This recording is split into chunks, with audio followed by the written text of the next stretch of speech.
my name's Aaron LaPedis. This is the Collectibles Show, and every week we have a brand new collectible with an expert to talk to you a little bit about it. So for every week you learn a little bit more on a certain different collectible. This week we have Tom Shane, the founder of the Shane Company Direct Diamond Importers. Tom, welcome to the show. Thank you, Aaron. It's good to be here. And I'm going to ask you a question. Yeah. Is bigger better? Or do I want a very clear, nicely cut, with no color diamond, or do I want to go with size? Or go for size? Well, you need to establish a budget that's comfortable for you. That's the first advice I'd give you. I'd tell that to any couple or any guy that wants to surprise his lady. Then you have to understand what it is that's important to the lady within that budget. And is she more interested in quality, or is she more interested in size? Either way, if you buy it properly, it will appreciate at the same rate. So it isn't like it has to have a certain clarity or color in order to have any value. Presumably you're going to buy, whether you're buying if you wanted to spend $5,000 and you were going to buy you could buy a 1 carat or you could buy a 2 carat for the same $5,000. The 1 carat's going to be a nice stone. The 2 carat's going to have a lot of inclusions and be lower in color and maybe off a little bit in cut. If she really wants a 2 carat and you've got a $5,000 budget, there's nothing wrong with that. Will one hold its value better than the other? No, honestly not. I always find that a nicer stone in terms of color and clarity is easier to resell. It's more desirable to more people. But a lot of people enjoy a big diamond and don't mind that it's got a lot of inclusions and stuff.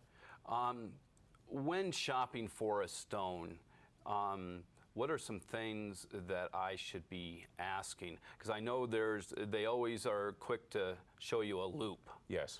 And is there anything, and what are my other questions? What about that gemological certificate? Is that common to have with every diamond? No, you need the grading. Whether or not it's done by whether or not it's got an official laboratory certificate or not is a separate issue.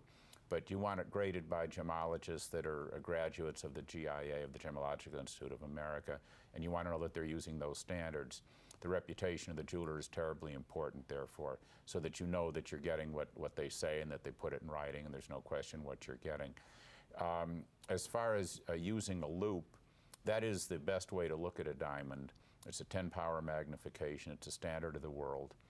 And we always, in any of our stores, try to let a customer look at multiple stones at the same time, one right after the other, using a loop, so that they understand what they're buying. What's really important isn't the grade, though you need to know the grade. What's important is that you understand in your own mind and your own heart what it is that you're getting. If there are inclusions, where they are, and be sure that they don't bother you. If they don't bother you, maybe you'd want a stone a little larger with more inclusions, or maybe they bother you so you want a stone a little smaller with less inclusions. Or maybe you want to trade and get a little bit darker stone in color, or a better color stone, or a larger or a smaller diamond, or a better cut or an inferior cut. But I say inferior, it has to be within limits where you don't lose the brilliance. So these are all things that you need to compare diamonds side by side in order to make an intelligent comparison. You need to have somebody guide you through it that is knowledgeable, that's there to try to figure out what you want, to help you understand what's right for you. And that's really what's important. Well, great. Tom, I'd like to thank you for being on the show. Tom Shane from the Shane Company. Thank you very much for tuning in. And remember, one person's trash is another person's collectible. Have fun, keep collecting, and have a great night.